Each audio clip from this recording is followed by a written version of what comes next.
Hello, and welcome to another changing conversation on SGS Live. I'm PJ Kwong, and in today's SGS Live, we're going to be talking about highlighting the critical role of cybersecurity in protecting national infrastructure, especially in the Middle East.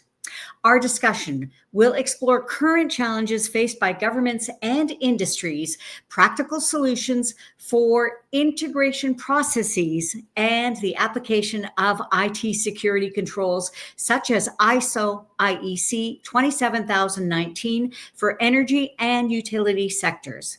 We know that Cybersecurity Awareness Month was in October, but let's face it, why we're here is because Cybersecurity Awareness Month should be every month. So much to talk about. But first, let's meet our guests. Our first guest is Willy Fabritius, Global Head of Strategy and Business Development, Business Assurance at SGS. Welcome, Willy. Thank you very much, and good seeing you again, because I think this is now the third event we have together, PJ. We are certainly old friends. Yes, exactly. Yeah, wonderful. Now let's take a big welcome for our next guest, who's Ramesh Venkatesan, Technical Manager of SGS Gulf Limited, UAE. Welcome, Ramesh. Good evening. It is fantastic. Nice to be here with such a great group. We are happy to have you. And our final guest is Swami D, Principal Consultant, SGS Gulf Limited, UAE. Welcome, Swami. Hi. Thank you so much for this excellent event. I'm very happy to be here, and let's look forward. Thank you. Do you know what? This is going to be a great conversation. But before we get into our discussion in earnest, Willy, can you talk to me about Cybersecurity Awareness Month and walk me through the importance of protecting national infrastructure? And as we've already determined, Cybersecurity Awareness Month is really every month. Exactly. And, on one hand, I'm for this, special month, like October is Cyber Awareness Month. But at the same time, I think that, as you said correctly, we need to be consistently and constantly be aware of the risks coming from cybersecurity events and incidences. I think that we individually, as well as we as organizations, need to be on our toes, because frankly speaking, the guys and girls that want to hack us are not sleeping. They are not just working in October. They are working 24/7, 365. And from that perspective, I think that, yes, Cybersecurity Month should be every month. But at the same time, I think that a regular reminder is also very important.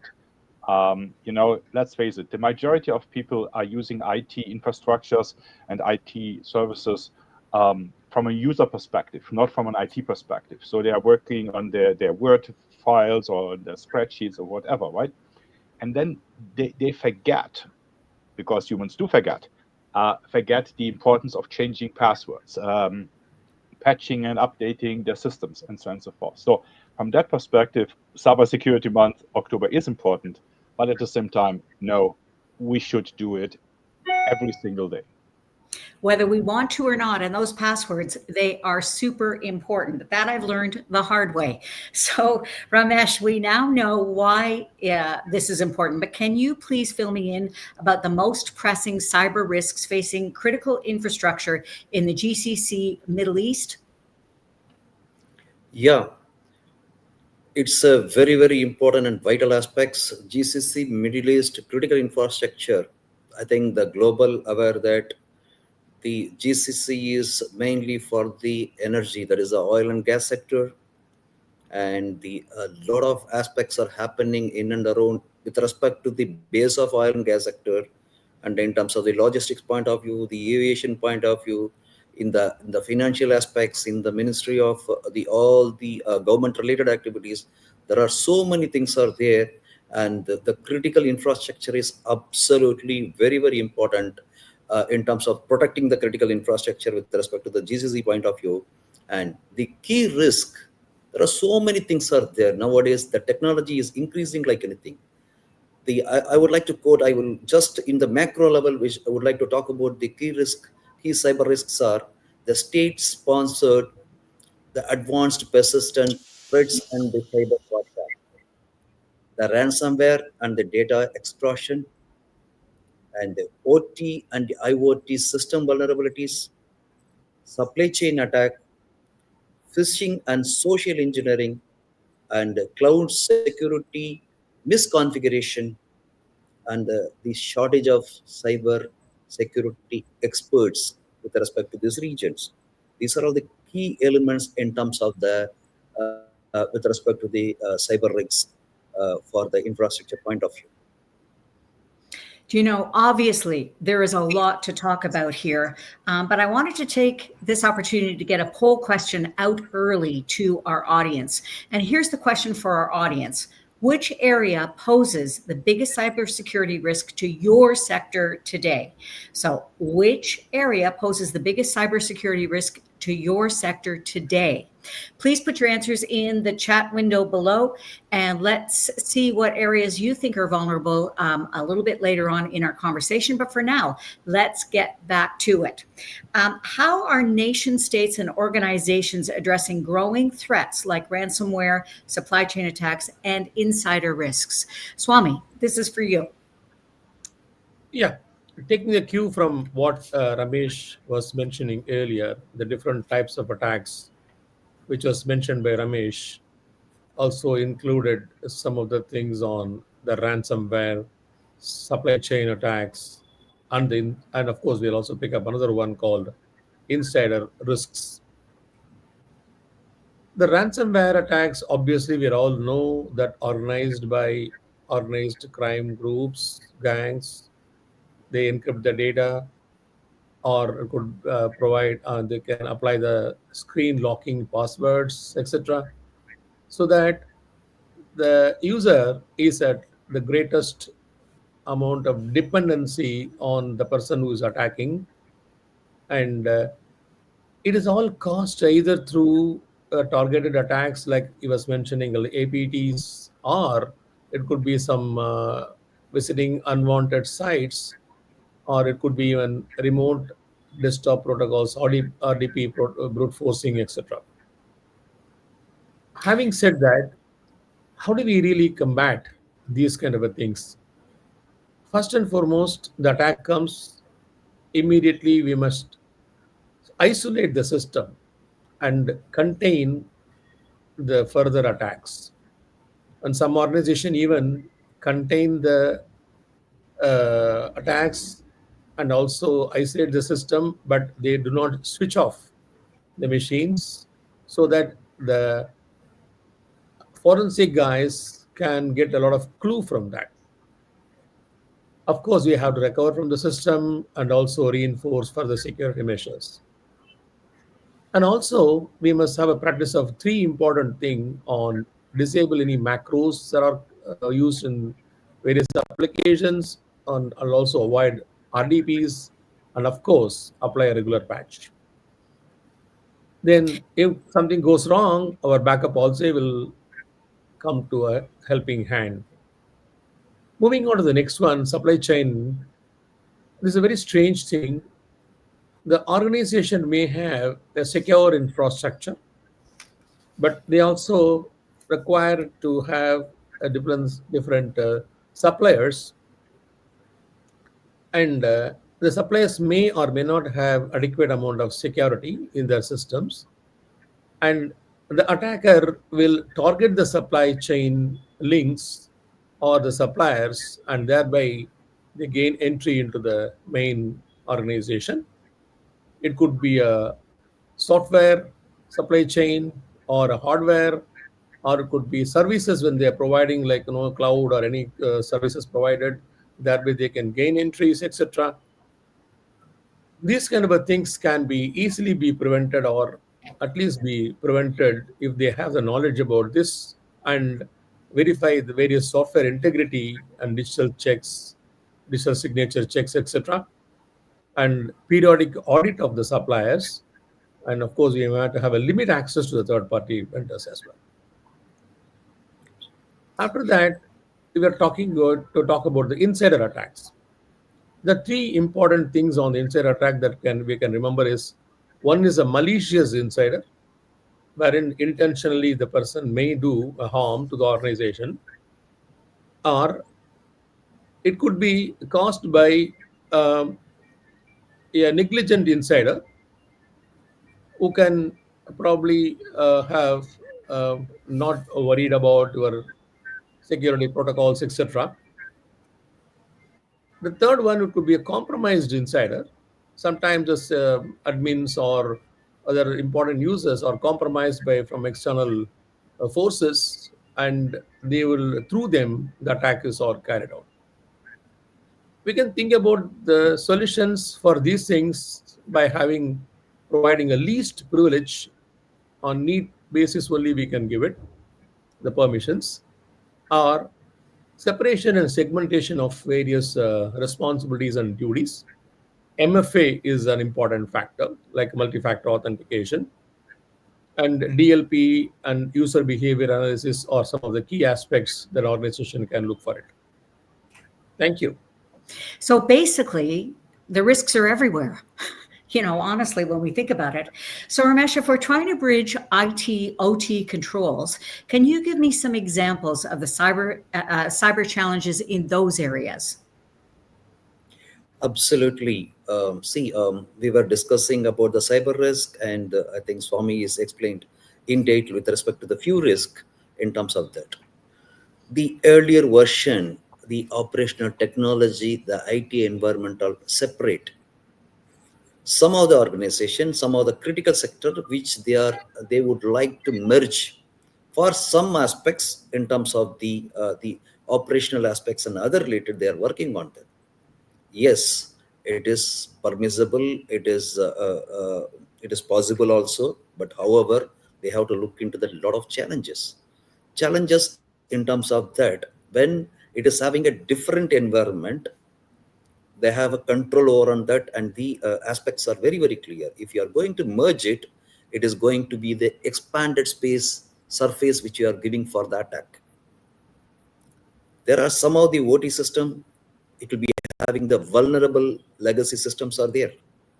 So when they are merging into that, it is going to be a lot of technological challenges. And the lack of network segmentation.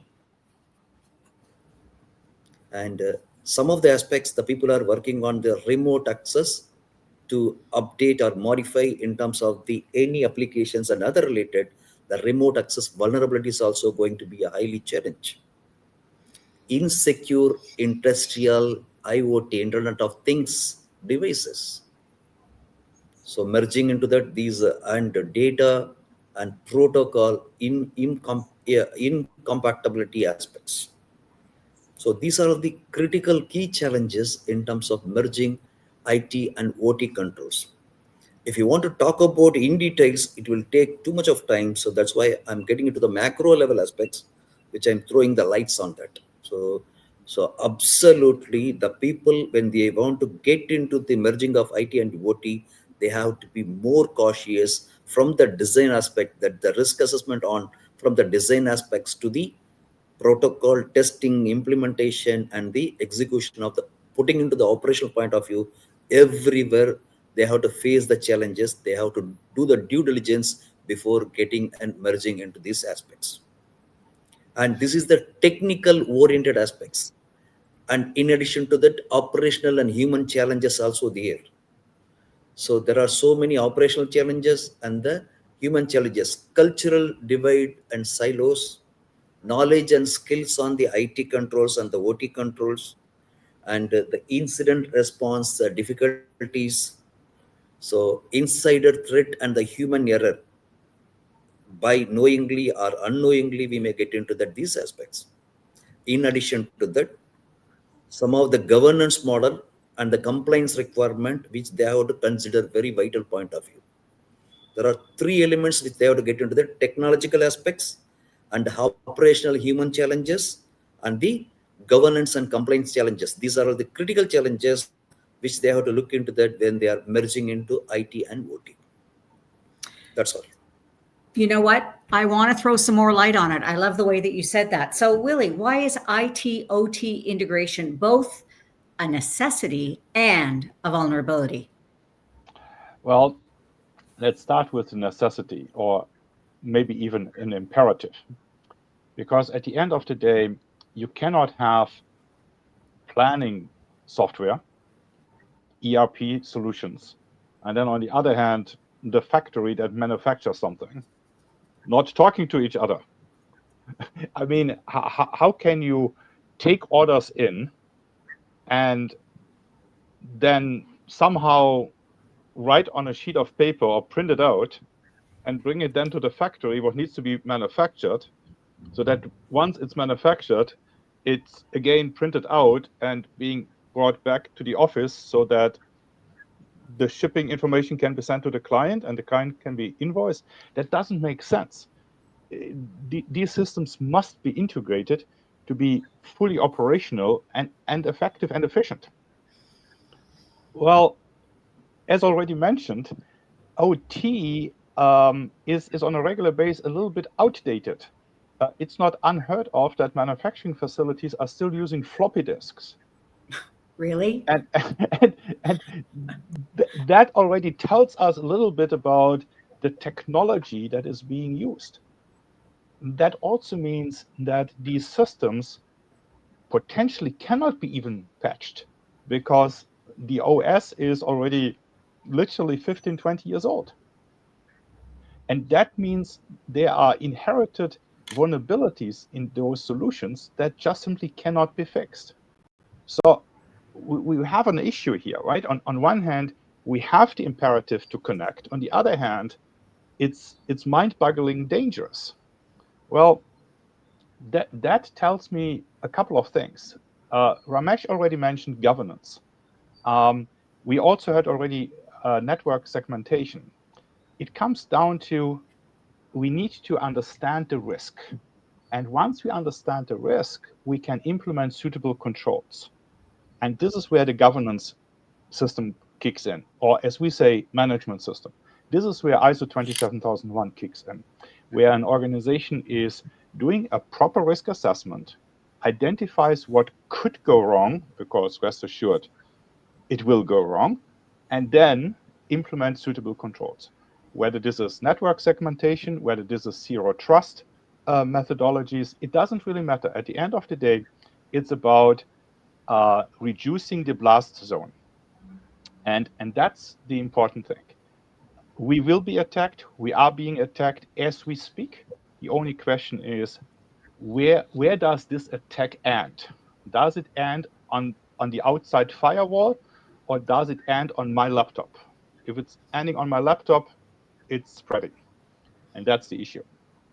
So there is no way IT and OT must be connected. On the other hand, we need to be extremely careful and have suitable technical, but also organizational controls in place to ensure that those systems are not infecting each other. You know, floppy disk. There's a term I haven't heard, and I bet you there will be some people in our audience who don't even know what that looks like. So it's kind of fun to look back to 1999. Anyway, for you, Swami, can you talk to me about some case examples rather, from utilities, energy, and transport to kind of fill in this picture? Sure. One of the most affected areas are the utility area. And because if the utility area are affected, obviously it is not going to provide the utility services to the common people. Take the example of water supply. The ransomware attacks on the water supply systems put a stop in those services, and people are immediately getting impacted. It happens so in American countries, which I don't want to mention the specifications about it, but it happened recently. And many districts or states or something like, no, they are all affected, and it was lasting for a long time, maybe days or if not weeks. So even one day, you imagine that you don't have water, and what will happen to you for your daily core. So we cannot go and buy water for all the needs. So thereby, this is one of the very important thing to safeguard this particular aspect of it against any attacks, including the ransomware, etc. It could be due to many reasons. Coming to the energy, power, or it could be oil and gas, or it could be anything, any sort of that thing. And mostly these are all controlled by the OT environment, like operational technology, wherein it is also integrated with the highly with the IT environment, so that any operational technology in the gas field or any other places, therein the high pressure pumps that inject the high pressure air, and so that they can get the oil out. And these things are all completely controlled by the OT environment. Imagine a country want to attack another country. I think the situation we know there in the Middle East, one country is attacking the other one, not through warheads, not through other things. Maybe this happening somewhere, of course.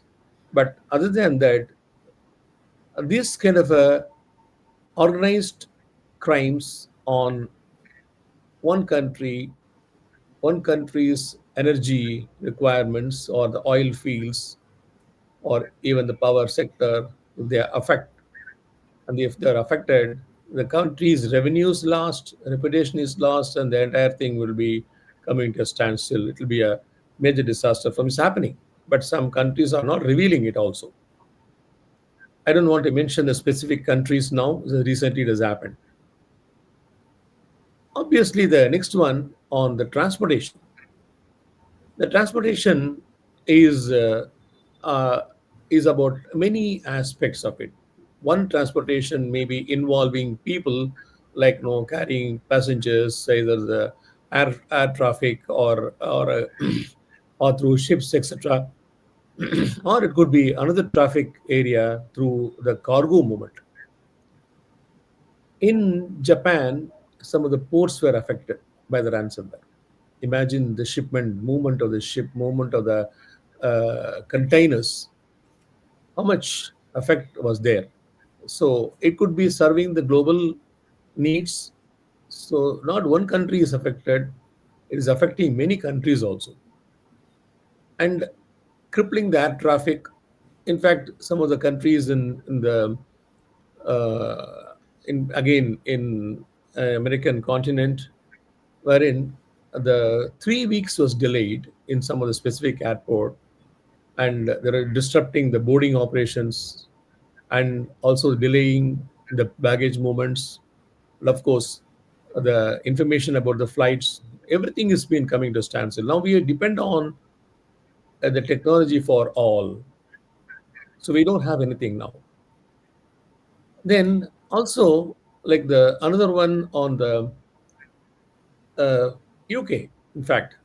So this is a UK logistics wherein they completely lost their the movements due to some ransomware attacks. And of course, happened in Australia also, and wherein the port operations were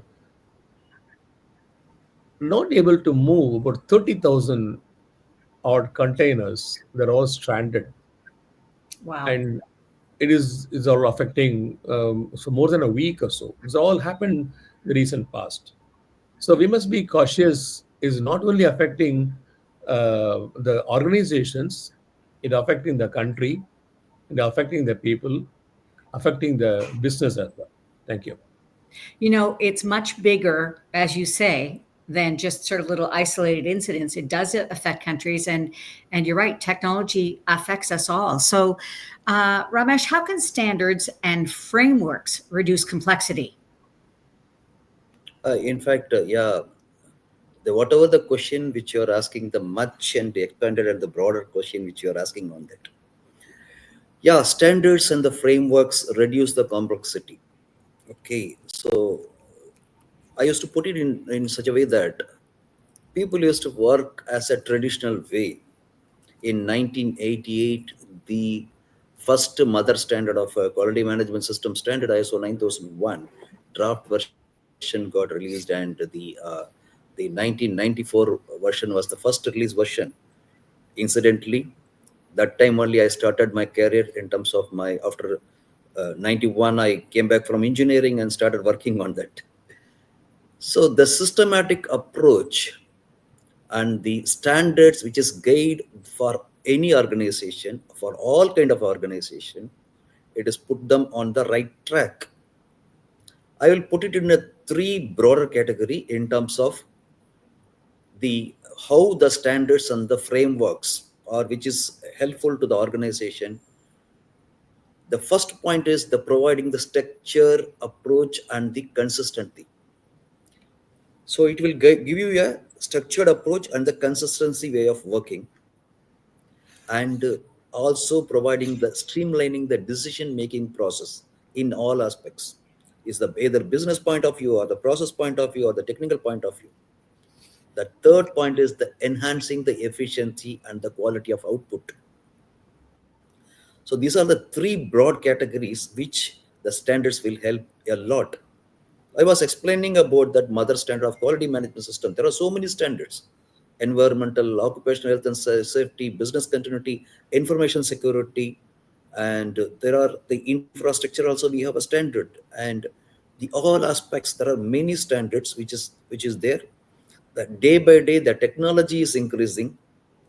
So Willy was talking about the floppy drive. So I started using the floppy drive.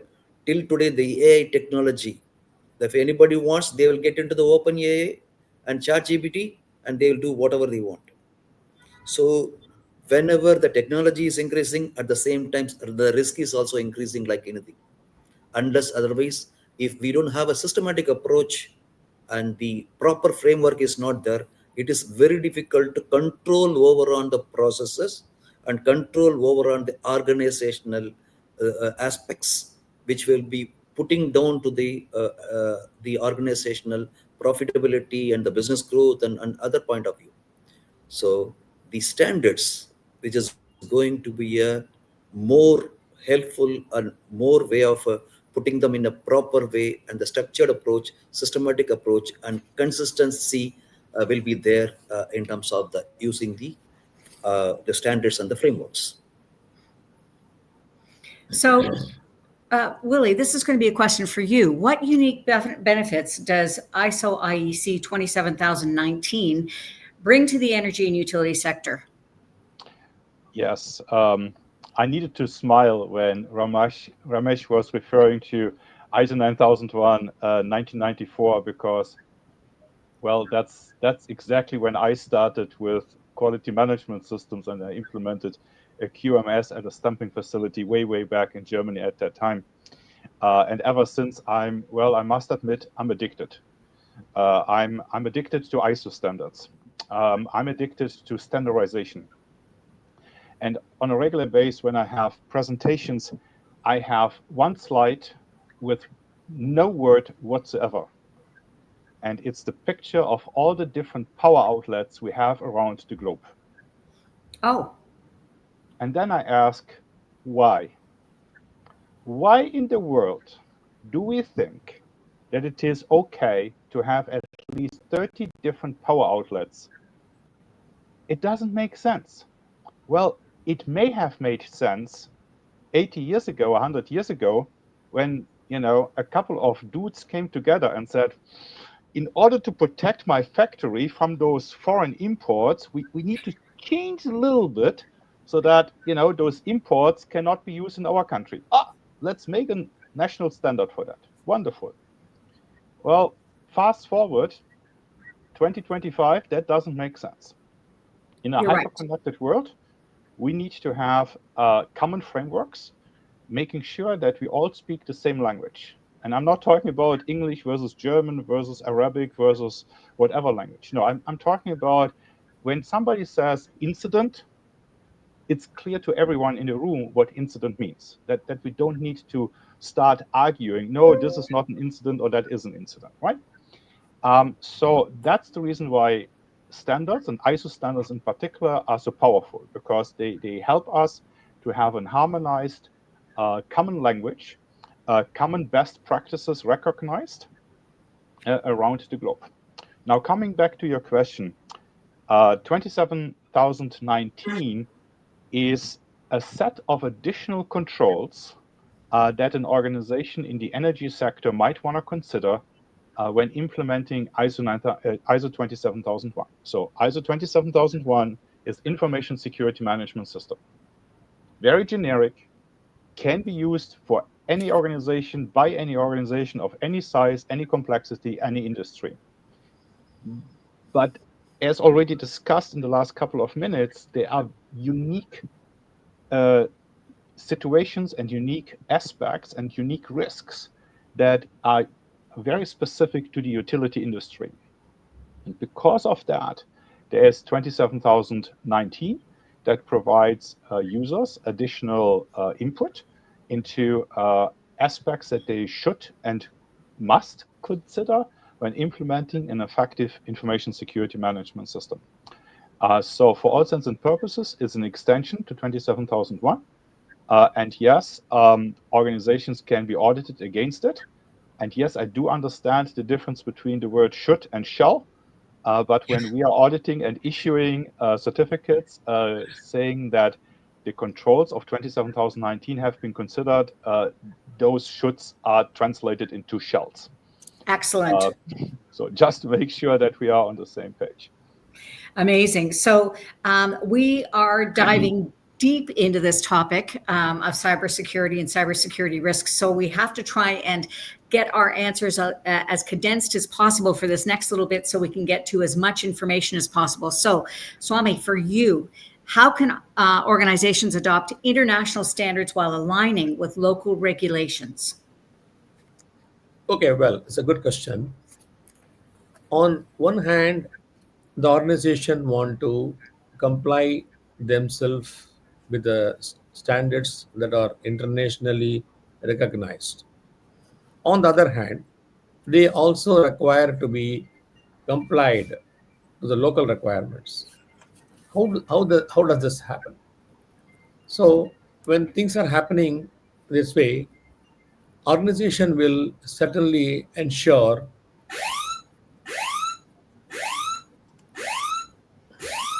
Calling emergency services.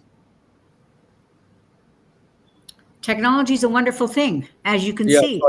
sorry No, about no, that. not to worry, not to worry. Something goes wrong with my mobile.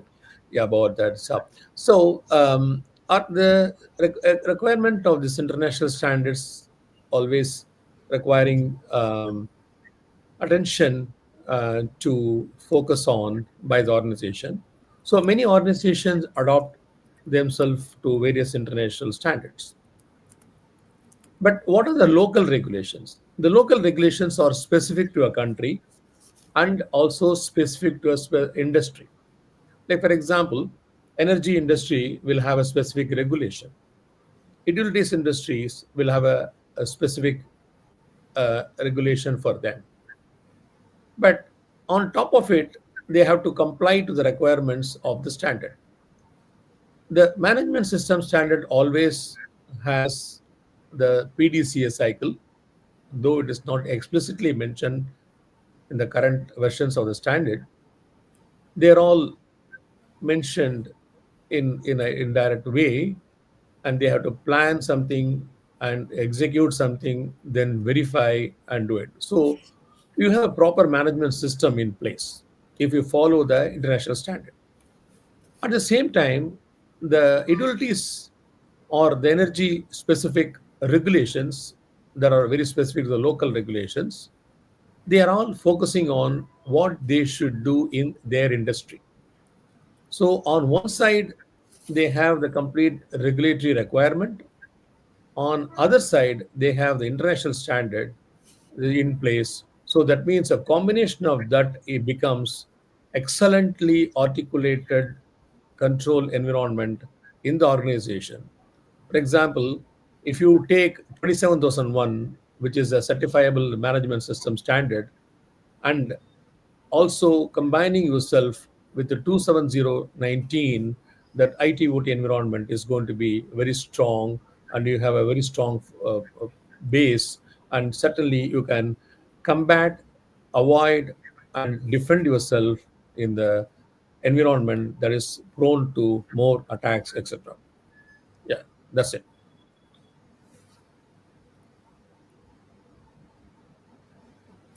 So, Willy, I'm going to ask you a little bit about governance and leadership roles and what they look like in cybersecurity resilience.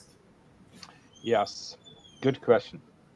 And I would like to go into a little bit into the chat because there is an interesting question that I can use to answer and answer your question as well. And the question is, and I read, what are cybersecurity risks of cloud-based vibration IoT sensors? Whose question is that? And I will bring it up. Kiran, yes. There we go. Yep. What are the cybersecurity risks of cloud-based vibration IoT sensors? Well, it comes down to governance. It comes down to who approved that we can even use those IoT sensors.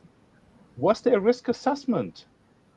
Did we do an assessment of the provider of those IoT devices? Are those IoT devices manufactured in a country that is not exactly friendly to our country? What other features do these IoT sensors have? Oh, they also have a microphone. Why would they need a microphone? Right? So it comes down to we cannot just use our corporate credit cards to buy some kind of equipment, install it into our environment, and hope everything is fine and great. It's guaranteed not to be great. It's guaranteed to be a disaster.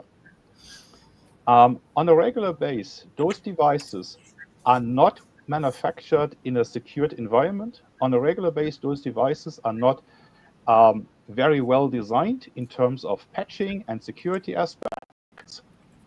And then we come back to what we said earlier, international standards. So the moment I hear cloud, I hear Cloud Security Alliance. I hear CSA STAR. And that's another extension to 27001. So the moment an organization is using cloud-based solutions, whether this is SaaS solutions or whether this is cloud-based vibration IoT sensors, there is all of a sudden the need to have a look at CSA STAR certification. Again, it's talking about shared responsibility between the cloud provider and us, the user. And that is then answering your question in terms of the governance. It cannot be that a single engineer just simply decides, oh, that's a great technology. I use my corporate credit card and I install a couple of those sensors. That is not governance. No, it is not. You're absolutely right. So we're going to move on a little bit. So Ramesh, let's take a look at the importance. Willy talked about risk assessment. Let's take a look at the importance of regular risk assessment, incident response, and employee training. What can you share? And again, in the interest of time, if you can summarize, that would be wonderful. Absolutely. It's a regular risk assessment and incident response and employee training. These are the three vital elements for any kind of aspects. I would put it in a very short and sweet form. The ISO 27001, even the infrastructure standard, or I can quote occupational health and safety standard. It is ISO 45001. These are all comes under the behavioral standard. Unless otherwise, the each and every employee of the organization, which they are supposed to follow and practice and do in all aspects. So any aspects which they are looking into that risk assessment, it is a preventive in nature. Earlier, the before 2010 to 2010, the risk-based approach model is not there. They started implementing the risk-based approach model, and nowadays everything on the risk-based approach model. Not only that, the Willy was talking about the IoT devices and other related aspects. If you are introducing the new devices, before getting into that, you have to do the risk assessment before trial run. So regular risk assessment always it will minimize the risk level. It will not arrest the risk or eliminate the risk permanently. At least minimize the risk level. It is a proactive prevention approach. And when they are doing the risk assessment, also they have to allocate the proper resources, and the person who knows very well on that, they have to allocate the proper resource allocation has to be there. And It will take care of the legal and regulatory compliance related aspects. And finally, the decision authority will make a proper decision on that. These are all the importance of regular risk assessment. Importance of incident response. It was if you're spontaneously working on the incident response, it will minimize the damage and the downtime. I can straight away quote. I will give you one example. Today morning, I was traveling from my home to one of the client area, which is 20 kilometers there. In between, there was an incident happen in the vehicle accident. Within 3 minutes, police arrived over there and separated the traffic line and put it on the track. And recovery time objective is 3 minutes for the police. So why I'm correlating this incident, one of the beautiful systems available in Middle East, that too in Dubai, it is a traffic control system. Similarly, any incident in terms of the IT, OT, and other aspects, the incident response time is to minimize the damage and minimize the downtime. Our response has to be faster enough, and faster recovery has to be there. Protect our reputation and the trust. Our response time is very fast enough. And the legal guidance also insisting on the incident response is one of the vital requirement.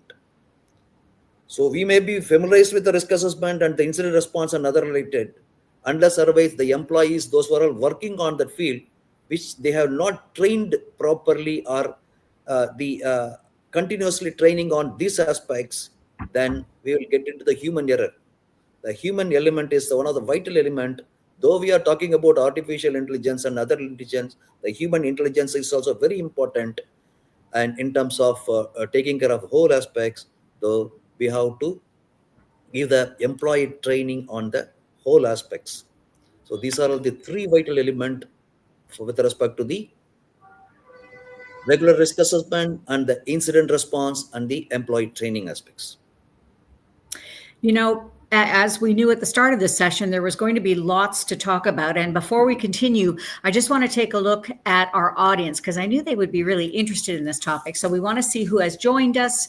As always, it's a global audience, and we are delighted to have everybody from every part of the world here to join us to talk about this important topic. We're talking, of course, about cybersecurity and its importance on changing conversations on SGS Live. And I'm joined by my guests, Willy Fabritius, Ramesh Venkatesan, and Swami D.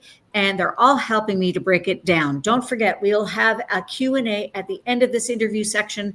If you want, leave your questions and comments in the chat window below. Okay, one more question before that Q&A, and here it is. Is there such a thing as a public-private collaboration for regional resilience, Ramesh? Yes, absolutely. Regional resilience. The resilient culture is very, very important in terms of the UAE infrastructure. So, what is the regional resilience? I think those who are all living in UAE, they are well aware of that. What kind of scenarios, including the geopolitical scenarios and climate changes, and whole aspects are happening across it. The country is expanding in terms of the economic growth, and they are expanding the business prospects. The oil and sector field is continuously growing. And not only that, here what my experience, based on my experience across UAE, they are all the most of the corporate companies, the government sectors, and all are working on the business continuity model. So these are all the aspects which they are adapting and working on towards the building the build the resilience in terms of the cultural point of view. Then they want to act and react or proactively working on the resilient mode. So this is the way which they are working on the resilient culture. So that is a point which I would like to put it across the whole aspects. You know, there's so much to consider, and I want to thank everybody for joining us today to talk about cybersecurity. So my guests are Willy Fabritius, Ramesh Venkatesan, and Swami D. and we're going to head into our Q&A. But before we do, I want to take a quick look back on your answers from our poll question, which was which area poses the biggest cybersecurity risk in your sector today. So let's take a look at some of the answers, and I'll be interested. Ransomware, yep. Employees phishing, yep. Insider misconfiguration. Educating users is the most important, absolutely. Network breaching through IoT. Vulnerable or unpatched systems. It looks to me like we've covered quite a few of these. Lack of focus on the risk, not being diligent, and using floppy disks. I've just added that one. Seems like many of these responses are what you might expect. Would you agree with that? Yes. And I also would like to take the opportunity to address two questions. And one question is related to how can we measure the effectiveness of cybersecurity training in reducing human error-based incidences in OT environments? Well, it's not just incidences in OT, it's incidences, full stop, end of story, regardless whether this is in OT or in IT or wherever, right?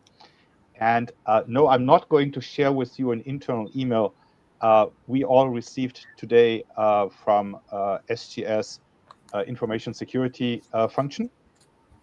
So we did a phishing campaign, a couple of weeks ago, and the information provided was total users that were got the email, percentage of clicked users, percentage of compromised accounts, meaning where people entered their credentials, and percentage of reported of phishing. That is measuring the effectiveness of training. So in other words, we test people, we test their reaction. And if then X percentage say, oh yeah, click here and change then that training was not effective. And obviously we strive to bring that percentage down. So that is addressing this one. And then there's another question. Yes, please. I was just going to say, this is a PJ question. Is it fair to say that at the end of the day, cybersecurity risks are really human risks? At the end of the day, it's a human who has done some sort of behavior that has caused the incident or the situation. Yes. I don't want to mention a particular big, let's say, accounting firm that just recently published 1 terabyte of data because of bad configuration of their cloud instances. It comes down to fat finger. It comes down to mistake between the brain and the finger. That's the issue. It's usually not that a chip blows up and something goes wrong, but there is something where a person did something, either intentionally or unintentionally, and that leads to issues. So I was right. Hooray. Yes. Here's what I want to know. So very quickly, one sentence and one sentence only for each Swami and Ramesh. What is one thing that an employee can do to help minimize security risk? One sentence, because we're running out of time. Not to violate any information security controls. Perfect. Swami. So understand what they do and follow the instructions given by the organization. Amazing. Okay, this is my final question, and it's really a wrap up, and it's for you, Willy. With SGS supporting organizations for cybersecurity certification and training, what should be their next steps? Simple. Reach out to your regional SGS office. But kidding aside, of course, please go to sgs.com. See what kind of services we are offering, and then see and reach out to your local SGS office for support, because every customer, every organization is different. Some organizations have no idea what cybersecurity is, and they need obviously training. Then there are other organizations that have been already certified by other certification bodies, but are for whatever reason not happy with the current CB and are looking for alternatives. Great, wonderful, we can help. And in this context, I really would like to emphasize SGS is a truly global organization. We are active in 100+ countries. As usual, we are usually not mentioning any company's name, but let's assure it, if there is a McDonald's somewhere, there is an SGS office close by. So, you know, at the end of the day, that's one of the benefits. We have 100,000 people. We have 2,700 laboratories and offices around the globe. We are there to help our customers on a global scale. And I think this is on a regular basis important, even for companies that are just operating in one country, because their clients are really global. It's not unheard of that an US company says, all of a sudden we have this requirement for HDS certification in France. What the heck is this? Don't worry, we can help you. Absolutely. Or, a company in the UAE says, there is this Australian thing concerning cyber something. Yeah, don't worry, we can help you. Because, well, as a global company, we do have boots on the ground. And we do know a thing or two about cybersecurity regulations and rules in all different countries that have those, right? So SGS is your go-to partner for cybersecurity resilience, or as we say, digital trust. And that obviously also includes AI assurance. Do you know what? Perfectly said. I'm sorry. I'm very sorry, but I'm going to have to stop the conversation here because we could talk about this all day. To our audience, we're so glad that you are here to be part of this fascinating and informative SGS Live in our Changing Conversation series. And I would like to thank my guests, Willy Fabritius, Ramesh, Venkatesan, and Swami D for joining me. Don't forget that if you want to learn more, please feel free to comment below. And someone will get back to you, or you can also visit our website at sgs.com for more information. I'm PJ Kwong, and thanks for watching. Bye for now.